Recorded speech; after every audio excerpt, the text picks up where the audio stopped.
Bonjour à tous et bienvenue dans cette vidéo du blog menuhebdo.com. Alors aujourd'hui, je suis en direct avec Magali. Bonjour et merci d'avoir accepté cette interview. Alors peux-tu te présenter un petit peu très rapidement? Alors, moi, c'est Magali, tout simplement. J'ai un travail, je suis employée dans une organisation internationale, j'habite aux Pays-Bas, j'ai un blog aussi à côté de mon travail, j'ai un petit bout de chou de presque 2 ans, le mois prochain, et puis voilà, voilà, une vie très active et très occupée. Ah oui, d'accord, ok. Ok, super, merci. Donc pour replacer un peu le contexte, je t'ai fait une demande d'interview car tu m'as dit il y a quelque temps que tu planifiais tes repas. Bien sûr, c'est ce que je fais aussi moi très souvent et donc j'avais envie de partager cela avec les lecteurs du blog, voilà. Et du coup, j'aimerais que tu expliques à nos auditeurs comment t'es venue l'idée de faire tes menus, quel a été l'élément déclencheur. Ah, alors, pourquoi j'en suis arrivée là? En fait, à la base, je suis quelqu'un qui est plutôt désorganisé, assez bordélique, je dirais même. Et en fait, dans mon précédent emploi, en fait, j'avais beaucoup de trajets. J'avais 1 heure et demie de trajet le matin, 1 heure et demie de trajet le soir. Et quand je rentrais, en fait, c'était très tard. Et en plus, il n'y avait pas de cantine sur mon lieu de travail parce que c'est aux Pays-Bas et on n'a pas du tout, enfin, ils n'ont pas du tout la même culture que nous par rapport à la nourriture. Donc, c'était des sandwichs le midi en plein hiver. Enfin, c'était la déprime. Ouais. Donc, en fait, donc, c'est un peu pris on va dire il a décidé de me faire des boîtes, des tupperwares à manger pour avoir quelque chose un peu correct à manger le midi parce que les sandwichs, ça me tenait pas au ventre.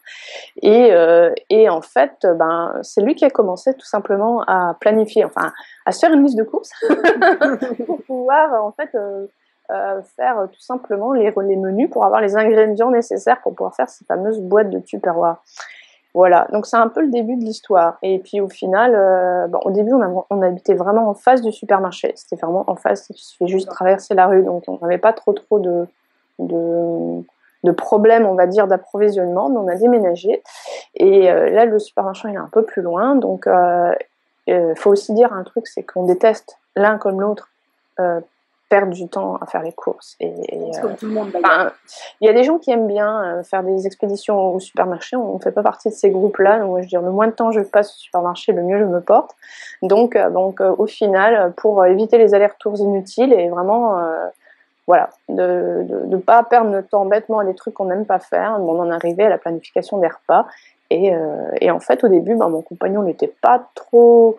Il savait pas trop comment j'allais le prendre parce que, comme je disais, moi, je suis pas enfin, à la base, j'étais pas très organisée. Et en fait, c'était assez sympa. On a vraiment bien aimé. Enfin, on le continue à le faire. Ça fait maintenant 3 ans qu'on planifie les repas. Du coup, ce que tu nous expliques, c'est qu'on peut être désorganisé dans une partie de sa vie et très bien planifier ses menus. Enfin voilà, c'est pas un facteur limitant en fait. Non, non, en Pas fait, du tout. non. C'est même un truc qui m'a un peu. C'est un peu déstressant pour moi parce qu'en fait, je rentre le soir, je regarde le menu, je sais ce qu'on doit faire à manger, donc je n'ai même pas besoin de réfléchir. Donc en fait, c'est pour quelqu'un qui arrive pas. Enfin, moi je dis, s'il me demande de planifier des machins, j'y arrive, mais il faut que je réfléchisse, quoi. Donc c'est pas du naturel. Et là, c'est vachement sympa. C'est-à-dire qu'on n'a pas besoin de se poser de questions. On sait qu'est-ce qu'il faut faire à manger, on sait qu'il y a les ingrédients au frigo. C'est cool. Bon, là du coup, t'anticipes un peu sur ma prochaine question, quels allaient être les bénéfices du coup que tu retires de la planification. Donc comme tu viens de le dire, tu te poses plus la question tous les soirs, qu'est-ce qu'on mange? Non. Donc tu as tous les ingrédients qui sont dans tes placards, dans ton frigo, tu les regardes pas en disant j'ai plein de choses mais j'ai pas d'idée. Tout de suite, hop, tu sais ce que tu fais. Mais sinon, par exemple, je partage un peu avec toi, pour moi, ça m'a permis aussi de diminuer le gaspillage. Alors je sais pas pour toi si ça t'a apporté autre chose ou si tu as noté d'autres J'avais jamais bienfaits. réfléchi à cet aspect-là de la planification. Mais c'est vrai que quand... Ah oui, parce que le truc aussi, c'est qu'on fait livrer les courses. Faut vraiment pas avoir le temps Ah ouais, de... ouais, super.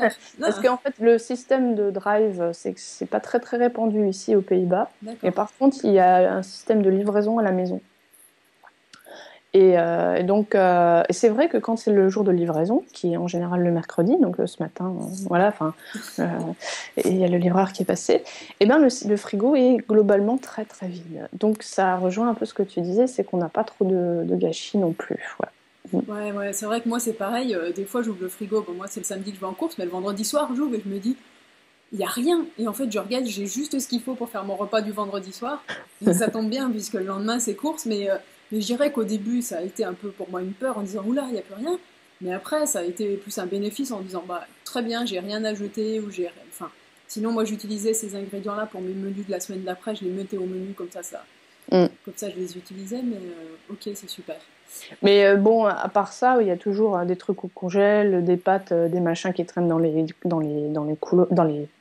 placards. Oui. Donc, c'est pas non plus la fin du monde si le frigo est vide, quoi. Enfin, nous, ça nous est arrivé une fois, c'est pas parfait, quoi. Il arrive à des moments où il y a des ratés. Il faut quand même improviser des trucs. Bon, on y arrive, hein.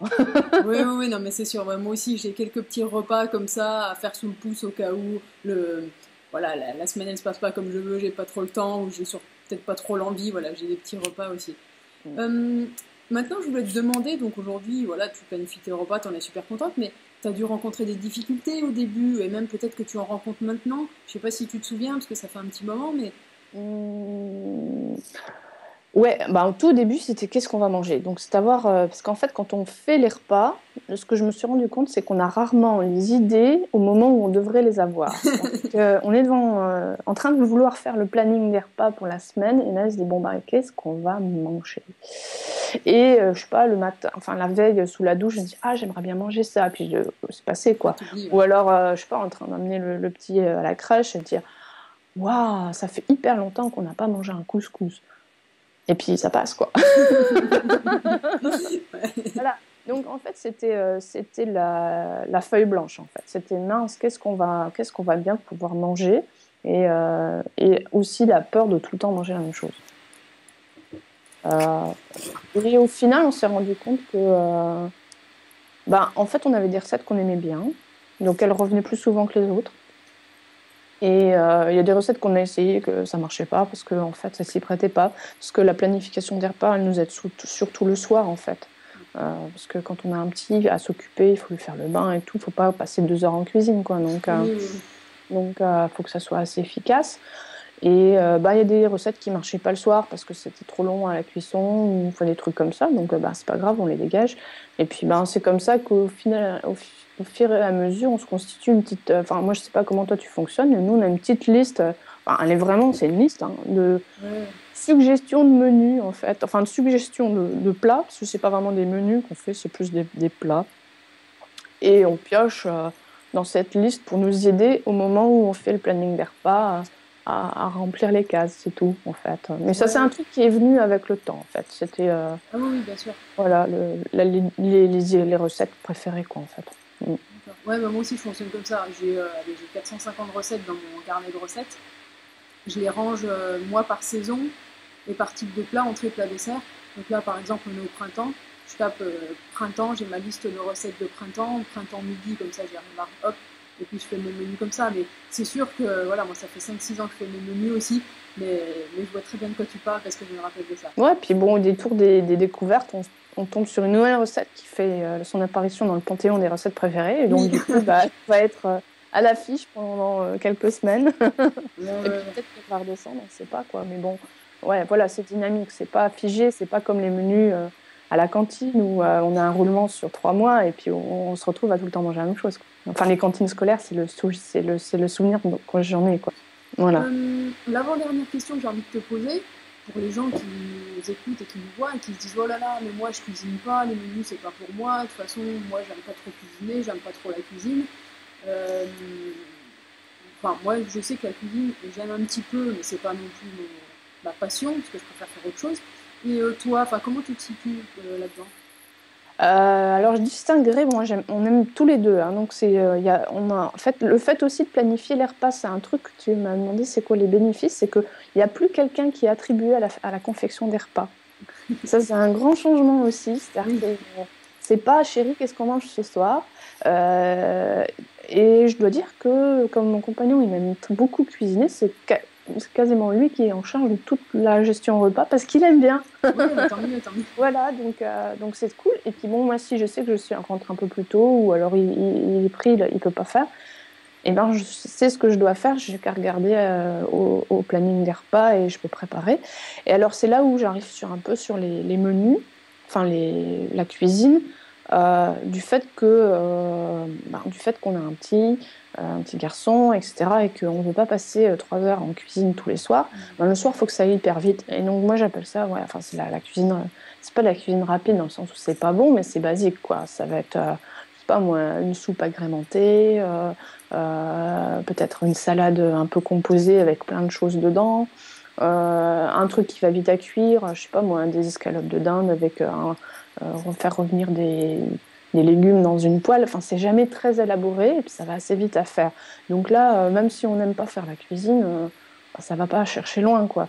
Moi, mon créneau, on n'y arrive pas toujours, mais l'idéal, c'est une recette qui est faite en un quart d'heure.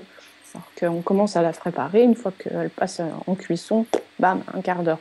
Après, s'il y a, je sais pas moi, 5-10 minutes, encore un peu plus de cuisson, bon, ça veut dire qu'en moins d'une demi-heure, on est à table. Et ça, c'est génial. Donc, ça ne peut pas être de la grande, grande cuisine non plus, ça ne peut pas être des trucs qui ont mijoté pendant des heures.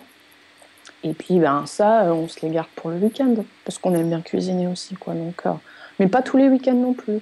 On va se faire un pli plaisir, le bœuf bourguignon, les trucs comme ça. Comme on est aussi à l'étranger, on a un peu la nostalgie des fois de la cuisine française. Donc, ben, on va se faire un petit plaisir, on va se cuisiner un truc qui mettra un peu plus de temps, mais voilà, c'est pas obligé, quoi. Enfin, quand on a des trucs à faire en ville, le week-end, ben, ça va être pareil, ça va être des petits plats vite faits, et équilibrés aussi, parce que ben, maintenant on doit montrer l'exemple, ben, on n'équilibre pas. Un autre bénéfice de la planification des repas. Ah, tu vois, on en trouve. Voilà. On en trouve, on Ah en oui, trouve. parce qu'au début, si on improvise, on ne fait pas forcément attention à l'équilibre du plat. Enfin, ben maintenant, moi, je sais qu'on fait très, très attention à mettre au moins ben, un légume, voire deux, et des féculents, et puis des protéines, soit du poisson, de la viande, enfin quelque chose quoi, qui fait que ben, pour notre fils, ben, c'est équilibré. Quoi, donc voilà. Que des avantages à la planification. Ouais, bon, ça c'est contraignant. Ça, je veux pas le dire parce qu'une fois, de temps en temps, quand on rate la planif, là, on est vraiment en galère, quoi. Ça nous est arrivé. En général, on fait le menu de la semaine, on le fait le dimanche. Et puis là, on n'était pas à la maison, on était en voyage. On a complètement oublié. On s'est retrouvés. Bon, on a 2 jours de battement, hein, parce que c'est lundi, mardi. Normalement, en général, ça, c'est déjà fait. Mais malade et tout. Ben, là, du coup, il a fallu repartir en mode aller au supermarché, acheter des trucs comme ça, quoi. Et pour l'avoir vécu récemment, en fait, ben, j'aime pas. Ah J'aime oui, mais vraiment. moi aussi, hein. Moi aussi, des fois, mon copain me dit, ah, ton menu, tu me gonfles un peu. Je lui dis, ouais, mais tu te rends pas compte. Une semaine sans menu, c'est horrible. Ok. Et pour terminer, je sais pas si tu as quelque chose à ajouter à cette interview que j'ai pas évoqué voilà, pour aider les gens un peu à sortir de cette galère des repas, du qu'est-ce qu'on mange, tous les soirs se poser la question en ouvrant le frigo. Ben, en fait, ben, j'ai trouvé que aussi en planifiant les repas, en fait, bizarrement, on mangeait beaucoup plus varié. Parce Oui. que quand on est en impro total, on ne sait pas trop qu'est-ce qu'on mange, et ben on retombe sur les basiques. Ça va être des pâtes à la sauce tomate, ça va être un steak haché, ça va être. Donc au final, moi j'ai trouvé qu'on avait vraiment ouvert le, le panel de trucs, de saveurs qu'on mange, quoi. Et donc ça, c'était vraiment ben, un peu.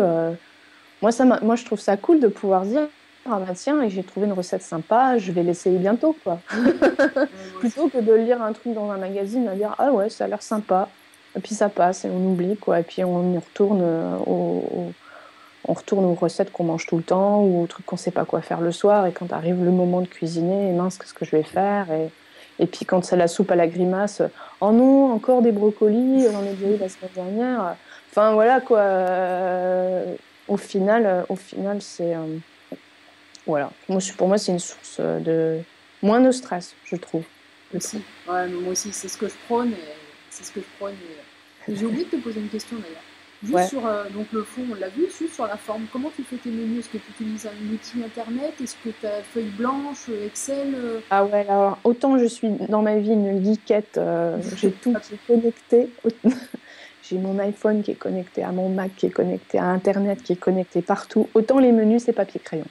D'accord. Voilà. Donc c'est une feuille où elle est coupée en deux, hein. Quand on fait le planning, c'est les moments où on doit manger, qu'est-ce qu'on va manger, et puis une petite colonne à droite où on met simplement la liste de courses au fur et à mesure qu'on on met les plats. Ok, et ta liste de recettes peut-être? T'as une liste Ouais, et une liste recette, papier aussi. papier Voilà, aussi. tout Ok. est papier. Voilà. Donc, Donc il n'y a pas ouais, pas besoin de tout mettre sur Internet.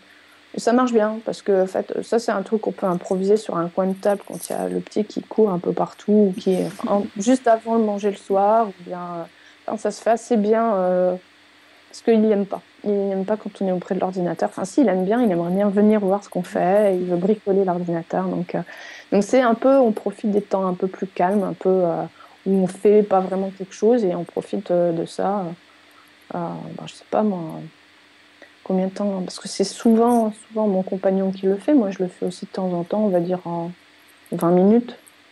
ouais, moi aussi, c'est à peu près le temps que je passe. Je passe aussi du temps à regarder des nouvelles recettes, parce que tiens, je ferai bien une tarte et je vais regarder des nouvelles recettes, des choses comme Ouais, ça. mais enfin, pour moi c'est découplé, c'est-à-dire que le moment où on planifie la semaine, c'est pas le moment où on recherche des nouvelles D'accord. recettes. Les idées de nouvelles recettes, en fait, on a aussi un tableau blanc dans la cuisine où on se note les trucs à acheter, les trucs à faire, machin, et il y a un coin idées repas. Ah, Voilà, donc il y a un coin des repas et si l'un ou l'autre a une envie particulière, il la note. Et puis de temps en temps, ben tiens, t'as envie de manger ce qui est marqué sur le tableau. Ah ouais, mais fou, c'est long à faire. Bah peut-être la semaine prochaine. Donc on l'oublie pas, ça reste sur le tableau tant qu'on l'efface pas, quoi. Donc c'est tout à l'ancienne avec du papier et le crayon, hein, et puis mais ça marche bien. ok. Eh ben, écoute, super. Mm. Ben, merci beaucoup pour cette interview, vraiment. Je pense que tu vas aider beaucoup d'auditeurs à passer le cap de faire ces menus, parce que vraiment, comme tu l'as expliqué, hein, c'est que des bénéfices.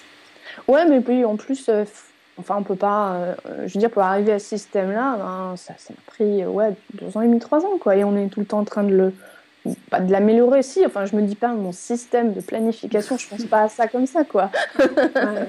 Maintenant, en y regardant avec du recul, ouais, ça ressemble un petit peu à un système de planification, mais c'est juste un moyen de simplifier la vie, moi je trouve, et ça n'a pas besoin d'être compliqué, en fait. Il faut Ouais, bon, juste on l'a vu. commencer. Mm. Ouais, puis un papier, un stylo, ça suffit, et voilà. Tu as tout bien Ouais. résumé. En fait, voilà, c'est un moyen de ne pas se compliquer la vie. Mm. Ok, super, merci Ben, Magali. je te remercie. Et à bientôt. Convaincu des bienfaits de la planification des repas? Alors n'hésitez pas, passez à l'action maintenant. Planifiez vos repas et si vous rencontrez des difficultés, partagez-les dans les commentaires. Et si vous les planifiez et que vous sentez aussi que cela vous apporte des bienfaits au quotidien, eh bien partagez-les aussi pour faire profiter tout le monde. Allez, à tout de suite dans les commentaires et à bientôt pour une nouvelle vidéo.